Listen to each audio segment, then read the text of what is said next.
నమస్కారం. Welcome to Suman TV. నేను గీతాంజలి. ప్రస్తుతం మనతో పాటు ప్రముఖ జ్యోతిషులు బ్రహ్మశ్రీ నందివట్ల శ్రీహరి శర్మ గురువు గారు ఉన్నారు. వారితో మాట్లాడదాం. గురుగారు నమస్కారం అండి. వాగర్థ వివ సంపృక్తౌ వాగర్థ ప్రతిపత్తయే జగతః పితరౌ వందే పార్వతీ పరమేశ్వరౌ. సదాశివ సమారంభాం శంకరాచార్య మధ్యమాం అస్మదాచార్య పర్యంతం వందే గురు పరంపరాం. ఆదిత్యాయ చ సోమాయ మంగళాయ బుధాయ చ గురు శుక్ర శనిభ్యశ్చ రాహవే కేతవే నమః. శృంగేరి జగద్గురు పీఠాధిపతులకి కంచి పీఠాధిపతులకి నమస్కారములు తెలియజేసుకుంటూ కార్యక్రమాన్ని ప్రారంభిద్దాం. పోలీస్ వర్గం, పాడ్యమి స్నానం, ఇలా రకరకాలుగా చెప్తూ ఉంటారండి. అసలు పోలీస్ వర్గం అంటే ఏంటి? ఆ రోజున ప్రత్యేకించి దీపాలు వదులుతూ ఉంటారు. కానీ నదుల దగ్గర కావచ్చు, కార్తీక మాసం అంతా ఎంత హడావిడి చూసామో ఈ పాడ్యమి రోజున కూడా అంతే హడావిడి చూస్తామండి. తెల్లవారు జామున అసలు పల్లెటూర్లలోనూ ఈ సముద్రాలు, నదులు, చిన్న చిన్న తటాకాలు ఉన్న దగ్గర అయితే భలే సందడిగా ఉంటుంది. మహిళలందరూ దీపాలు వదల్లో చూస్తాం. అసలు ఆ రోజు విశిష్టత ఏంటి? పోలీస్ వర్గం ఆ పేరు రావడానికి కారణం ఏంటి? ఆ రోజున విధిగా అందరూ చేయవలసిన పనులు ఏంటి? అలాగే చాలా సందేహాలు ఉన్నాయండి, అవన్నీ కూడా నివృత్తి చేయండి. తప్పకుండానమ్మా. పోలీస్ వర్గము అనేటువంటిది పోలమ్మ అనేటువంటి యొక్క స్త్రీమూర్తి పేరు మీద నామధేయమై మనకు అనాదిగా వస్తున్నటువంటి ఆచార సాంప్రదాయంలో ఒక భాగం అది.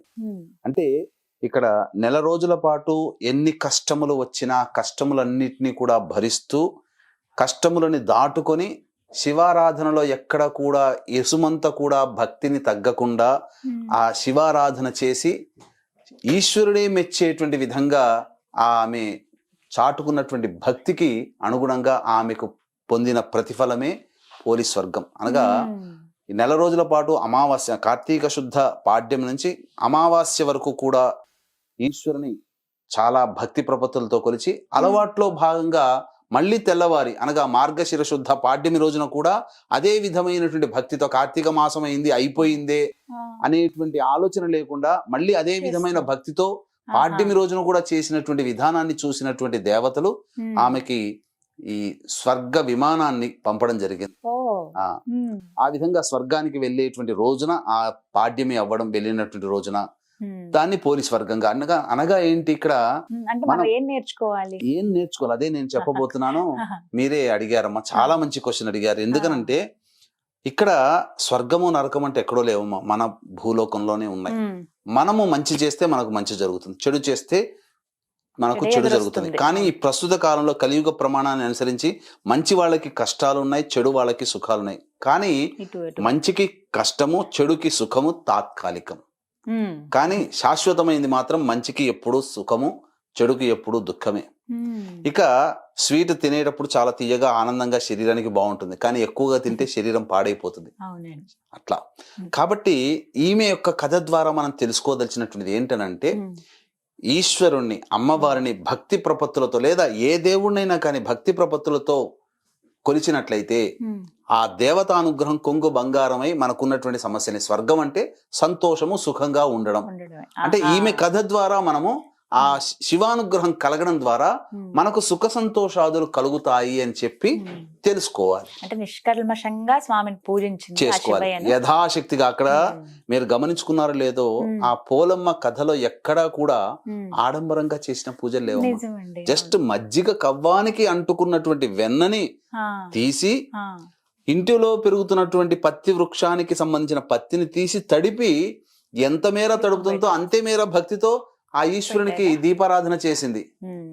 మనము వెళ్ళి ఆర్భాటంగా చేయాల్సినది కాదు, భక్తి ప్రధానం అని చెప్పి ఈ పోలమ్మ కథ ద్వారా తెలుసుకోవాలి. అంతే తప్ప పోలి చేసింది మనకు వస్తుంది అనే భావన కాదు. ఆ తత్వముతో అలవాటు చేసుకుంటే నిరాడంబరత, శాస్త్రీయత దృక్పథ విధానము మనకు అలవడుతుందమ్మా దేవతా ఆరాధనలో ముఖ్యంగా అని చెప్పవచ్చు. ఇది తెలుసుకోవాలి ప్రతి ఒక్కరు కూడా. అయితే ఇందులో చాలా సందేహాలు ఉన్నాయండి. ప్రత్యేకించి అసలు ఎప్పుడు దీపాన్ని వెలిగించాలి? నీళ్లలో దీపం వదులుతూ ఉంటారు చాలా మంది. అవునమ్మా. అసలు దీనికంటే ప్రత్యేకమైన సమయం ఉందా? ఉన్నదమ్మా. మనకేంటంటే మనకు ఈ పోలి పాడ్యం అనగా పోలీస్ వర్గానికి వెళ్ళినటువంటి రోజు 2వ తారీఖు డిసెంబర్, మార్గశిర శుద్ధ పాడ్యమి. చాలా మంది అంతకు ముందు రోజే వస్తుంది కదా పాడ్యమి, సాయంకాలం చేసుకోవచ్చు కదా. మేము ఇదొక సందేహం ఉండిపోయిందండి. 2 రోజులు వచ్చినప్పుడు ఎలా చేయాలి, ఏ సమయానికి చేయాలి? 2 రోజులు వచ్చినప్పుడు ఇక్కడ ఏంటంటే మనకు ఇక్కడ చెప్పబడ్డటువంటిది డిసెంబర్ మాసంలో 1వ తారీఖు రోజున అమావాస్య ఉంది. ఈ అమావాస్య అయిన తర్వాత మనకు డిసెంబర్ 2వ తారీఖు రోజున సంబంధించి మనం చూసుకోవాలమ్మా. డిసెంబర్ 2వ తారీఖు అనుకున్నప్పుడు చూసుకుంటే పాడ్యమి తిథి ఉంది కదమ్మా. ఈ పాడ్యమి తిథి 2వ తారీఖు రోజున మధ్యాహ్నం 12:44 వరకు ఉందమ్మా. కాబట్టి సూర్యోదయానికి ఏ తిథి ఉంటుందో కొన్ని పండుగలకి ఆచార సాంప్రదాయాలకి ఆ తిథిని మనం తీసుకోవాలి. పాడ్యమి అన్నప్పుడు సూర్యోదయ సమయంలో పాడ్యమి ఉండాలి. కాబట్టి డిసెంబర్ 2నే మనం పోలీస్ వర్గంగా నిర్ణయించుకోవాలి తప్ప డిసెంబర్ 1వ తారీఖు సాయంత్రం ఉంది, ప్రదోష కాలంలో దీపారాధన చేసుకుంటా ఉంటే చేసుకోండి, తప్పు లేదు. కానీ పోలికి సంబంధించినటువంటి విధానాన్ని అనుసరించాలంటే మాత్రం డిసెంబర్ 2 తీసుకోవాలమ్మా. ఇక్కడ ప్రత్యేకంగా సమయం అంటూ ఉంటుందండి? సమయం ఉందమ్మా. బ్రహ్మ ముహూర్త కాలంలోనే లేచి సూర్యుడు తులారాశిలో ఉంటాడు. ఆ తులారాశిలో ఉండగానే చన్నీటితో స్నానం ఆచరించి తల స్నానం చేయాల్సిందేనమ్మా. ఆ రోజున చక్కగా తల స్నానం, అభ్యంగన స్నానం అంటే నువ్వుల నూనె అవన్నీ ఏమి రుద్దుకోకుండా తల స్నానం ఆచరించి, ఆ రోజు సోమవారం అయింది. విశేషంగా సోమవారము మనఃకారకుడైనటువంటి వాడు నవగ్రహాల్లో చంద్రుడు. ఆ రోజు కార్తీక మాసం కాకపోయినా కార్తీక మాసం అయిపోయిన మరుసటి రోజు సోమవారం అయింది. కాబట్టి విశేషంగా 4 సోమవారాల పాటు ఆచరించిన వాళ్ళు, నెల రోజుల పాటు శివానుగ్రహాన్ని పొందిన వాళ్ళు ప్రత్యేకించి ఆ సోమవారం రావడం మన అదృష్టం.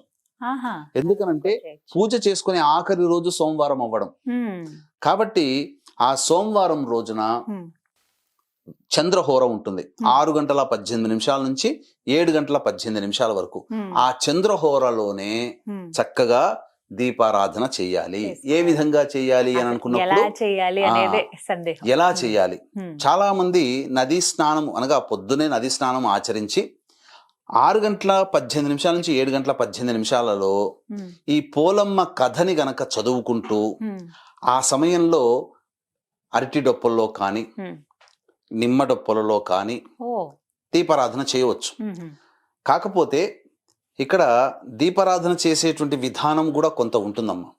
అంటే నెల రోజుల పాటు దీపాన్ని ఆరాధించిన చేయని వాళ్ళు, దీపారాధన చేయలేని వాళ్ళు ఆ 30 ఒత్తులను కూడా ఆ రోజు పోలీస్ వర్గం రోజున పెట్టవచ్చు. 30 ఒత్తులు పెట్టవచ్చు. అంటే ఈ కార్తీక మాసం అన్నాళ్ళు చేసినట్టుగా లెక్క కిందకి వస్తుంది. ఎందుకంటే ఇక్కడ భావన యద్భావం తద్భవతి. కొంతమంది ఆసక్తి ఉంటారు, కొంతమంది మర్చిపోయి ఉంటారు. కొంతమంది స్త్రీలకి 30 రోజులు లెక్క రాదు కదమ్మా.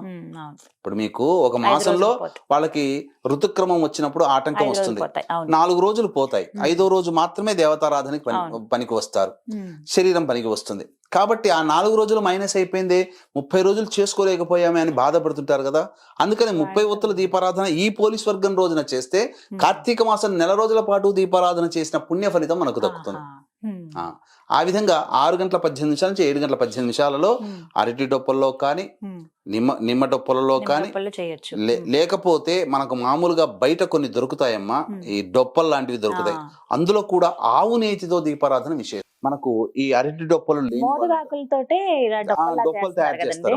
మోదుగాకులు డొప్పలు పెట్టి అందులో కూడా దీపారాధన చేయొచ్చు. నదీ తీరంలో ఉన్న వాళ్ళైతే అదృష్టవంతులు, ఎందుకంటే నదిలోనే వదులుతారు. చెరువులో ఉన్న వాళ్ళైతే అదృష్టవంతులు, తటాకములు సరస్సులు ఉన్న వాళ్ళు అదృష్టవంతులు, సముద్రంలో అయితే వదలలేము. అక్కడ కష్టమే. అయితే ఇవేవి కుదరని వాళ్ళకి ఎలా అసలు ఆ రోజున దీపాలు ఎలా వదలాలి? ఇప్పుడు హైదరాబాదు పరిసర ప్రాంతాల్లో చాలా మందికి ఉండదు, సముద్ర తీరంలో వైజాగ్ లో ఉండదు. కాబట్టి అటువంటి వాళ్ళు ఏంటంటే కనీసము శుద్ధమైనటువంటి నీరు చక్కగా ఒక బకెట్ లో తీసుకోవాలి, లేదా ఒక పెద్ద టబ్బు తీసుకోవాలి. పెద్ద టబ్బు తీసుకొని ఆ యొక్క టబ్బులో నీటి నిండా నీళ్లు నింపి, అది కూడా శుద్ధమై ఉండాలి. మన ఇంట్లో తెచ్చుకున్నటువంటి గోదావరి, కాశీ, గంగా ఇవన్నీ నదులు నీరు ఉంటాయి కదా, ఆ నీరు కొద్దిగా వేస్తే పవిత్రత అవుతుంది. అప్పుడు అందులో కొంత చిటికెడు పసుపు వేసినా పవిత్రత అవుతుంది. తర్వాత ఒక చిటికెడు ఉప్పు వేసినా లక్ష్మీప్రదం అవుతుంది. కాబట్టి అప్పుడు ఆ విధంగా ఆ అరటి డొప్పలు కానీ ఈ సంబంధించినటువంటి మోదుగ డొప్పల్లో కానీ పెట్టి ఆ విధంగా 3 సార్లు ఇలా కదులుపుకుంటూ అప్పుడు పోలమ్మ సంబంధించినటువంటి కథ వృత్తాంతాన్ని చదువుకోవాలమ్మా. ఆ సమయంలో చదువుకోవాలి. అనగా పోలికి ఏ విధంగానైతే స్వర్గప్రాప్తి అయిందో నేను కూడా అంతే భక్తి విశ్వాసములతో సంబంధించింది. ఆ సమయంలో ఈ కథ వృత్తాంతం చదువుకొని తదనంతరం ఆ అక్షితలు నెత్తిన వేసుకోవాలి పూజ చేసిన తర్వాత. ముందు పూజ ఎలా చేయాలండి? అంటే నీళ్లు వదలడం అనేది ప్రధానం, నీళ్ళలో దీపం వదలడం అనేది. ఇంకా ముందు ఎలాంటి పూజ చేయాలి? ముందు చక్కగా నెల రోజుల పాటు శివుడికి మనం చేసుకున్నాం కదమ్మా అర్చన, అభిషేకాదులు. ఆ విధంగా బ్రహ్మ ముహూర్త కాలంలోనే లేచి, అనగా 3 గంటల లేచి కాలకృత్యాదులు తీర్చుకొని ఆ 4 to 6 మధ్య కాలంలో శివాభిషేకం చేసుకున్న వాళ్ళైతే శివాభిషేకం చేసుకోవడం, లేదా ఆ ఒక్క రోజునైనా కానీ ఇంట్లో శివలింగం అనగా అంగుష్ట ప్రమాణమంతగా శివలింగం పెట్టుకొని అన్ని రకాల పండ్ల రసాలతో కానీ, లేదా శుద్ధమైన నీటితో కానీ, ఆవు పాలతో కానీ, పంచామృతాలతో కానీ, లేదా కనీసం శుద్ధమైన నీటితోనైనా కానీ ఈశ్వరునికి అభిషేకం చేసి అర్చన చేయాలమ్మా. తదనంతరం ఆ విధంగా లేదు, అభిషేకం చేసుకునే ఉద్దేశం లేదు అన్న వాళ్ళు శివ పరివార చిత్రపటానికి చక్కటి పూలమాల వేసి ఆ యొక్క శివాష్టోత్తరము, దుర్గా అష్టోత్తరము, వినాయక అష్టోత్తరము, అలాగే కుమారస్వామి సుబ్రహ్మణ్య అష్టోత్తరము, నంది అష్టోత్తరంతో సహా మనం ఆ యొక్క అష్టోత్తరం చదువుకొని ఆ విధంగా తర్వాత స్వామి వారికి ఏదైనా కానీ నైవేద్యం పెట్టి, కొబ్బరికాయ కొట్టి నైవేద్యం పెట్టి, ధూపదీప నైవేద్యాలు ఇచ్చిన తర్వాత అప్పుడు ఈ 6 గంటల 18 నిమిషాల నుంచి 7 గంటల 18 నిమిషాల కాలంలో చంద్రహోర ఉంటుంది. ఆ చంద్రహోరలో ఈ పోలీస్ వర్గం కథ చదువుకోవాలి. ఇప్పుడు చంద్రహోరలో అది కూడా అవకాశం లేని వాళ్ళకి ఇంకొక అవకాశం ఉంటుందమ్మా. అది లీస్ట్ గా తీసుకోవాలి తప్ప దీన్నే ప్రామాణికంగా తీసుకోకూడదు. ఇక్కడ 8 గంటల 18 నిమిషాల నుంచి 9 గంటల 18 నిమిషాల కాలంలో గురుహోర ఉంటుంది. అది కూడా శుభప్రదం. అయితే మనస్సులో ఉన్నటువంటి సంకల్పములన్నీ నెరవేర్చేయాలి అని అనుకున్నప్పుడు శివానుగ్రహం కోసం చేస్తాం కదా, మనస్సే కదా సంకల్పం అంటే. మనఃకారకుడు చంద్రుడు కాబట్టి చంద్రహోరలో చేస్తే విశేషం. చంద్రహోర తప్పిన వారు మాత్రమే అయ్యో సూర్యోదయం కల్లా మనం చేయలేకపోయామని బాధపడుతుంటారు కదా, అటువంటప్పుడు వాళ్ళకి 8:15 నుంచి 9:15 మధ్య కాలంలో గురుహోర ఉంటుంది. ఆ గురుహోరలో చేయండి.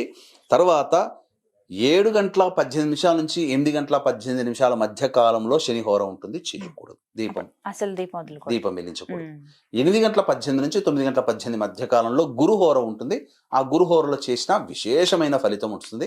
ఇక తర్వాత హోరలు సరైనట్టు కావు. కుజహోర వస్తుంది, రవిహోర వస్తుంది. ఆ సమయానికి ఈ పాడ్యం కూడా అన్నిటికన్నా ముఖ్యమైనది ప్రాతకాలం, బ్రహ్మముహూర్తం. ఆ సమయం అయితే అనుకూలంగా మంచిది. గురుగారు ఎలా వెలిగించాలో కూడా ఒకసారి వివరించండి. మీ సమక్షంలో నేను అరటి డొప్పలు అవన్నీ తెప్పించాను, మీ సమక్షంలో దీపం వెలిగి. తప్పకుండా. ఈ యొక్క అరటి డొప్పలు వెలిగించడానికంటే ముందుగా ఆ పోలీస్ వర్గాన్ని మనసులో స్మరించుకుంటూ దీపారాధన చేసి 3 సార్లు ఆ విధంగా పోలికి కలిగిన భాగ్యము నాకు కూడా కలగాలి అంటే ఏం లేదమ్మా. సింపుల్ గా ఒక క్లుప్తంగా చెప్పుకోదలిస్తే, ఒక ఊళ్ళో రజక స్త్రీకి 5 కోడళ్ళు ఉన్నారు. అందులో చిన్న కోడలి పేరు పోలమ్మ. ఇక ఆమె అత్యంత భక్తిపరురాలు కాబట్టి ఆమె తరచూ అత్తతో చెప్తుండేదట, ఎప్పుడు కార్తీక మాసం వస్తుందా, ఎప్పుడు శివుని ప్రార్థన చేసుకోవాలని. అంటే ఈమెకి ఆ శివానుగ్రహం కలగకూడదని చెప్పి ఆమె మిగిలిన తోటి కోడళ్ళు అసూయ పరులై ఆమెకి మాత్రమే ఆ ఇంటి పని అంతా కూడా కార్తీక మాసం మొదటి నుంచి అప్పచెప్పేసి వీళ్ళు మాత్రం గంగా నది స్నానానికి వెళ్ళి చక్కగా నది స్నానం ఆచరించి శివుని వేలుగా ప్రార్థనలు చేశారట. ఆ విధంగా నెల రోజుల పాటు ఈ విధంగా చేయసాగారు. కానీ ఈమెకి మనసుంటే మార్గం ఉంటుంది కదా, ఈమె భక్తికి ఎక్కడా లోటు లేదమ్మా. భక్తికి లోటు లేకుండా ఇంటి పని, వంట పని అన్ని రకాలుగా చేసుకుంటూ ఆ పోలమ్మ భక్తి అంటేగా ఈ అత్తాకోడలు కలిసి, మిగిలిన అత్తాకోడలు కలిసి ఏం చేశారంటే, ఒత్తులు లేకుండా, దీపారాధన నూనె లేకుండా, అసలు ఏవి కూడా పూజా ద్రవ్యం లేకుండా ఉత్త ఇంటినే అప్పచెప్పిపోయేవారట ప్రతిరోజు కూడా. కానీ ఆమెకి మనసుంటే మార్గం ఉంటుంది కదా, ఆమె ఇంట్లో మన మజ్జిగ చిలకడానికి కవ్వం వాడతారు కదా, ఆ కవ్వానికి అంటుకున్నటువంటి వెన్నను తీసి ఇంటి పొదట్లో మన పత్తి చెట్లు అప్పట్లో మొలిచేటివి కదా, ఆ ఇంట్లో పెట్టుకునే వాళ్ళు కాబట్టి ఆ పత్తి గింజల నుంచి పత్తి చేసి 2 ఒత్తుల్ని దీపారాధన చేసి ఆ ఈశ్వరుని చిత్రపటం దగ్గర దీపారాధన చేసి నమస్కారం చేశారు దీపం చేసి. తదనంతరం అత్తాకోడళ్ళు, మిగిలిన అత్తాకోడళ్ళు వచ్చే సమయానికి ఆ దీపాన్ని తీసుకెళ్లి ఆర్పకుండా గంప కింద పెట్టేసేసేదట. ఆ విధంగా నెల రోజుల పాటు చేసింది. అలవాట్లో భాగంగా ఆ కార్తీక మాసం అమావాస్య అయిన తెల్లారి కూడా ఆ విధంగా చేసేసేసరికి ఆ ఈశ్వరుడు చాలా ప్రసన్నత నొందాడట. అమ్మా, నీలాంటి భక్తి పరురాలు నేను ఇంతవరకు చూడలేదు. ఎన్ని కష్టములు వచ్చినా నువ్వు నాకు ప్రతిరోజు కూడా తప్పకుండా నాకు దీపారాధన చేశావు, నీకు ఇంకా మోక్షాన్ని ప్రసాదిస్తున్నానని చెప్పి స్వర్గలోకం నుంచి విమానాన్ని పంపించాడు. ఆ విమానం రాగానే స్నానం చేసుకుని వస్తున్నారు కదా వీళ్ళు అత్తాకోడళ్ళు, మా కోసమే వచ్చింది అనుకుని సంతోషపడుతూ ఎగురుకుంటూ వచ్చారట. కానీ ఎగురుకుంటూ వచ్చి ఆ విమానం ఎక్కుతూ ఉంటుంటే, నువ్వు కాదు, మీరందరూ కాదు వెళ్లాల్సింది పోలమ్మ అని చెప్పి ఇంట్లో పని చేసుకుంటున్న పోలమ్మని పిలిచారట. పిలిచి ఆ పోలమ్మను కూర్చోబెట్టగానే ఆమెకి ఆనందానికి హద్దులు లేవు. అలా స్వర్గంలో కూర్చోగానే, ఆ యొక్క స్వర్గ విమానంలో కూర్చోగానే ఆమెకి స్వర్గంగా పైకి వెళ్తుంది. ఆమెకి ఏ మాత్రం కూడా అవకాశం ఇవ్వకూడదని అత్త కోడలందరూ కలిసి ఆమె కాళ్ళను పట్టుకున్నారట. ఆమె కాళ్ళని అత్త కాళ్ళని మిగతా కోడలు అలా పట్టుకొని లాగుదామనేసరికి ఆ విమానం ఎగిరి దేవదూతలు ఆమె అత్తని చేతిని విదిల్చారట. అంతటా కింద పడిపోయారు వాళ్ళు. ఆమె బొందితోనే స్వర్గానికి వెళ్ళింది. అంటే ఇక్కడ అత్యంత భక్తి ప్రపత్తులతో ఒక స్త్రీమూర్తి కొలిచినటువంటి విధానంగా ఆమెకి స్వర్గం అంటే సుఖ సంతోషాదులు, అనుకున్న పనులన్నీ నెరవేరాయని అనుకోవాలి ఇక్కడ. ఆ విధంగా మాకు కూడా ఆ భాగ్యాన్ని కలిగించు, పోలికి దక్కిన స్వర్గమే మాకు దక్కాలి అనే భావనతో ఈ స్త్రీమూర్తులందరూ కూడా ఆ యొక్క దీపారాధనతో చేసుకొని చక్కగా ఆ దీపారాధన చేసుకోవాలమ్మా. ఆ విధంగా ఇప్పుడు మీరు అన్నట్టుగా మనం వెలిగించి చూయిద్దాం, చక్కగా దీపారాధన చేసి ఏ విధంగా ఆ కథను చదువుకుంటూ మనసులో చదువుకుంటూ ఆ దీపారాధన చేసుకుంటే మంచిది. ఇక దీపారాధన చేసేటప్పుడు ఏ యొక్క శ్లోకం చదువుకోవాలనేది కూడా తెలియచేసుకుందాం అమ్మా.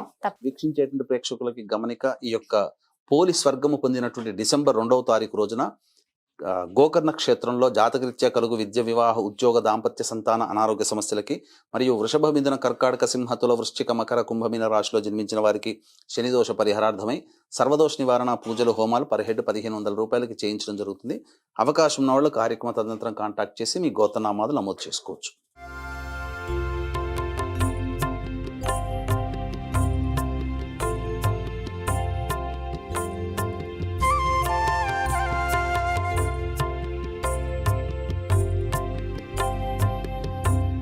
ఇప్పుడు చెప్పబోయేటువంటి శ్లోకాన్ని చదువుకుంటూ మనసులో చదువుకుంటూ దీపారాధన చేయాలి. ఓం దీపరాజాయ విద్మహే స్వప్రకాశాయ ధీమహి తన్నో జ్యోతి ప్రచోదయాత్. ఓం దీపరాజాయ విద్మహే స్వప్రకాశాయ ధీమహి తన్నో జ్యోతి ప్రచోదయాత్. ఓం దీపరాజాయ విద్మహే స్వప్రకాశాయ ధీమహి తన్నో జ్యోతి ప్రచోదయాత్. ఓం ఓం దీపరాజాయ విద్మహే స్వప్రకాశాయ ధీమహి తన్నో జ్యోతి ప్రచోదయాత్. ఈ విధంగా దీపారాధన చేసిన తర్వాత నదులలో లేదా తటాకములో, సరస్సులో కానీ చెరువులో కానీ మీరు ఈ యొక్క దీపారాధన చేసినటువంటి అరటి డొప్పలో చేసిన వాటిని 3 సార్లు ఇలా పైకి తోయాలి. ఈ విధంగా పంపించి వేసినట్లయితే పోలీస్ వర్గం చేసినటువంటి పుణ్య ఫలితం మనకు కూడా దక్కుతుంది. అలాగే ఈ విధంగా తటాకములు, నదులు, సరస్సులు, చెరువులు లేని వాళ్ళు ఇంట్లో బకెట్లో కానీ లేదా ఒక ప్లేట్లో, ఒక పెద్ద స్తాంబాళంలో ప్లేట్లో కానీ పెట్టుకొని లేదా ఆ విధంగా నీటిలో దీపాన్ని వెలిగించి 3 సార్లు గనక పంపించినట్టుగా, దీపాన్ని పంపించినట్టుగా భావనతో కింద ఉన్నటువంటి నీటిని గనక తడిమినట్లయితే ఆ విధంగా ఆ చేసినటువంటి పుణ్య ఫలితం కూడా మనకు దక్కుతుంది. ఈ విధంగా దీపారాధనతో చేసుకోవాలి. గురుగారు, ఒక సందేహం అండి. ఇప్పుడు మీరు అన్నారు అరటి డొప్పల్లో చేయొచ్చు, అలాగే నిమ్మ డొప్పల్లో చేయొచ్చు అన్నారు.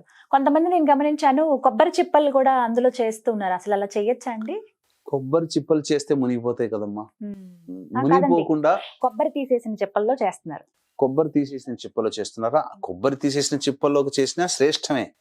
కానీ ఆ కొబ్బరి చిప్ప నిండా నూనె వెలిగించాలి, నూనె వేసి ఆవు నేతి ఆ విధంగా చేయవచ్చు. కానీ ప్రామాణికమైతే అరటి డొప్పలు శ్రేష్టం. ఎందుకు అంత విశేషం అండి అరటి డొప్పలు అంటేనమ్మా, ఇక్కడ మీకు గమనించుకోవాల్సినటువంటి అంశము పవిత్రమైన వస్తువులని చెప్పవచ్చమ్మా. కొన్ని ఏవి సృష్టిలో పవిత్రమైనవి 3 ఒకటి నెమలి పింఛము, నెమలి.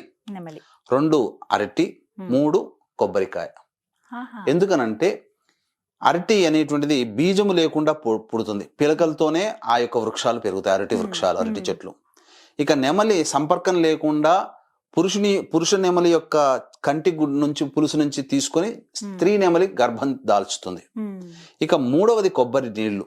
కాబట్టి ఎవరు ముట్టుకోకుండా ఉన్నటువంటిది నీరు, అది శుద్ధమైన నీరు. అందుకనే కొబ్బరికాయనే మనం ఈ యొక్క పూజా విధానంలో వాడతాం. కాబట్టి మనం ప్రథమంగా ఇవ్వాల్సిన ప్రిఫరెన్స్ మాత్రం అరటి డొప్పలకు ఇవ్వాలి ప్రాధాన్యత. మిగతావన్నీ కూడా తదనంతర ప్రాధాన్యతగా తీసుకోవాలి. కొబ్బరికాయ చిప్పలు, 3వది ఈ విధంగా చెప్పినటువంటి నిమ్మ డొప్పలు కూడా చేసుకోవచ్చమ్మా. గురుగారు, ఈ రోజున మరి దీపదానం చేయొచ్చా అండి? ఎందుకంటే కార్తీక మాసంలో దానాలు చాలా విశేషం అని చెప్పారు మీరు. మరి ఈ రోజున ప్రత్యేకించి దీపదానం చేయటం అనేది మంచిదే అంటారా? అసలు చేయొచ్చా చేయకూడదా ఆ రోజున? చాలా విశేషం. ఎందుకనంటే నెల రోజుల్లో కూడా దీపారాధన ఏదో ఒక రోజు ద్వాదశి రోజునో, ఏకాదశినో, పౌర్ణమినో లేదా మాస శివరాత్రి రోజున దీపారాధన, దీపదానం అనేటువంటిది చేస్తారు. కానీ ఈ నెల రోజుల్లో కూడా దీపదానం చేయలేని వాళ్ళు ఉంటారు. ఇక మిగిలిన ఏ సమయంలో చేస్తే మంచిదంటే ఈ పోలి స్వర్గము పొందిన పోలి పాడ్యం అనగా మార్గశిర శుద్ధ పాడ్యమి రోజున, అదే రోజున ఆ యొక్క సంబంధించినటువంటి దీపము ప్రజ్వలన చేసి వదిలిపెడతాం కదా అరటి డొప్పల్లో. ఆ సమయంలో అది అయిపోయిన తర్వాత వెంబడే పూజా మందిరం దగ్గరికి వెళ్ళి ఆ పూజ చేసుకుని అక్షింతలు తల మీద వేసుకొని బ్రాహ్మడికి దీపదానం ఆ 7 గంటల 18 నిమిషాల లోపల చేయాలి. అంత సమయం లేదండి మాకన్నప్పుడు కనీసము 8 గంటల 18 నిమిషాల నుంచి 9 గంటల 18 నిమిషాల మధ్య కాలంలో గురుహోర ఉంటుందమ్మా. ఆ గురుహోరలో దీపదానం చేయొచ్చు. బ్రాహ్మణులకి స్వయం పాక దానం కూడా చేయొచ్చు. లేదా ఆ రోజున సాలగ్రామ దానం కూడా చేయవచ్చు. గురుహోరలో విశేషంగా 360 + 360 720 ఒత్తులని కూడా దీపారాధన చేయొచ్చమ్మా. విశేషంగా నెల రోజుల పాటు పూజ చేసుకుంటాం కదమ్మా. బ్రాహ్మణుడికి కానీ ఆవుకి కానీ కొన్ని కాయగూరలు, ఆకుకూరలు పెట్టవచ్చు. లేదా బ్రాహ్మడికి స్వయం పాక దానం ఇవ్వవచ్చు. లేదా దేవాలయంలోనైనా కానీ స్వయం పాక దానం ఇవ్వండి ఆ బ్రాహ్మడికి. నెల రోజులు చేసిన పుణ్య ఫలితం దక్కుతుందమ్మా. దీపం వెలిగించి వదులుతాం కదండి, అయితే అందులో ఏ ద్రవ్యాన్ని వాడాలని చాలా మందికి ఒక సందేహం. ఆవునేతి దీపాలే వెలిగించాలా, లేకుంటే నువ్వుల నూనెనా, కొబ్బరి నూనెనా, ఏ నూనె? ముఖ్యంగా ప్రాధాన్యత మాత్రం ఆవునేతికేనమ్మా. శుద్ధమైన ఆవునేతి తీసుకోవాలి. లేదు అన్న పక్షంలో నువ్వుల నూనెను మాత్రమే తీసుకోవాలి తప్ప ఈ బయట దీపారాధన నూనె దొరుకుతుందమ్మా. అది రకరకాలైనటువంటి జంతువుల ఎముకల నుంచి తీయబడినటువంటి నూనె, కొవ్వు పదార్థాలు అవన్నీ కలిపి అందుకని చీప్ గా వస్తాయమ్మా. 80 రూపాయలకి 70 రూపాయలకి ఎందుకు వస్తుందమ్మా? కాబట్టి అటువంటిది వాడి ఇంకా మనం పుణ్యం సంపాదించుకోవడం కంటే పాపం సంపాదించుకున్నట్టుగా లెక్క భావించేయాలి. ఇక ఆ రోజున నెల రోజుల పాటు ఎంతో ఓపికగా ఈ మాంసాహారము భుజించలేదు కదా, ఆ ఒక్కరోజు కూడా మాంసాహారము భుజించకుండా ఉంటే చాలా మంది అడిగే సందేహం అంటే పూర్తయిపోతుంది కదా దీపం, ఎప్పుడైతే నీళ్ళల్లో వదిలామో ఇంకా ఆ రోజుతో సమాప్తమైపోతుంది, సాయంత్రానికి చాలా మంది మాంసాహారం తిని తీసుకోవచ్చు కదా అని అంటారు. కానీ ఆ రోజున కూడా మాంసాహారము నిషిద్ధము. ఆ యొక్క 41 రోజులు అందుకే పెట్టింది. 30 రోజులు చేశారు కదా, కనీసం ఆ పాడ్యమి రోజున వరకైనా కానీ ఆ విధానాన్ని ఆచరించి తదనంతరం చక్కగా ఎవరి వృత్తిని అనుసరించి, వారికి ఎవరి ఇష్టాన్ని అనుసరించి వాళ్ళు వారి యొక్క వంశపారంపర్యంగా వస్తున్న ఆచారాన్ని పాటించవచ్చమ్మా. ఖచ్చితంగా ఈ పాడ్యమి రోజున దీపాలు అనేవి నీళ్ళల్లో వదలాలి, ఇది ఖచ్చితంగా వదలాలమ్మా. ఇది ఆచారంగా వస్తున్నటువంటిది. ఎన్ని రోజులు పూజ చేసినా చేయకపోయినా ఆ రోజున చేస్తే కనీసము ఆ రోజునైనా 30 రోజుల దీపం వెలిగించినైనా 720 ఒత్తుల దీపం వెలిగించినైనా వెలిగించాలి. కనీసం 30 రోజుల దీపం అయినా వెలిగిస్తే నెల రోజులు దీపం చేసిన పుణ్య ఫలితం మనకు వస్తుంది. దీపారాధన చేసిన పుణ్య ఫలితం. చాలా చక్కగా వివరించారు గురువుగారు. ఇవన్నీ కూడా సందేహాలే, అన్ని నివృత్తి చేశారు. మొత్తంగా కార్తీక మాసం అన్నాళ్ళు కూడా చాలా చక్కగా వివరించారు మీరు. ఏ రోజున ఏమిటి విశేషం, ఎలా పూజలు చేసుకోవాలనేది మీ ద్వారా ఆ దైవానుగ్రహాన్ని పొందగలిగాం. అలాగే ఇప్పుడు మీరు చెప్పిన విధంగా పోలీస్ వర్గం కూడా ఆ రోజున కూడా దీపాలు వదిలి దైవానుగ్రహాన్ని పొందాలి అందరూ అని మనస్ఫూర్తిగా కోరుకుంటున్నాను. ధన్యవాదాలండి. సర్వం శ్రీ ఉమామహేశ్వర పరబ్రహ్మార్పణమస్తు.